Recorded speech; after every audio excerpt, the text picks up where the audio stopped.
اقسم بالله برمى فيها انت راجل ابن راجل، وانضف وافضل شخصيه واحسن اعلامي في القناه دي كلها وفي التلفزيون المصري اللي قدر يقول الكلام اللي انت قلته.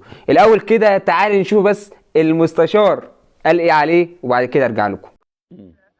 اه بس بيقولوا لي دلوقتي ان في عيل اسمه ابراهيم فايق خد مرتضى غسيل ومكوى. لو هو كده ما انا هاخد امه غسيل ومكوى. يا ابراهيم يا فايق هاخد امك غسيل ومكوى وهحكي لك من القناه اللي انت فيها.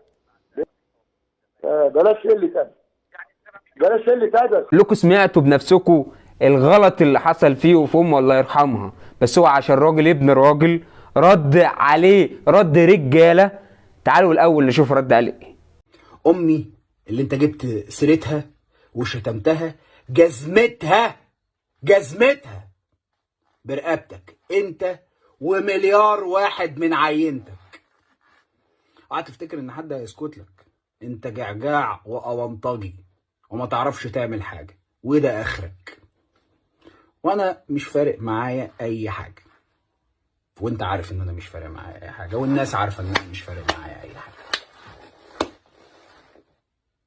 هعيشها مره واحده وهعيشها مرفوع الراس. اونطجي، يا جعجاع، يا ابو لسان زفر، يا سباب، يا لعان،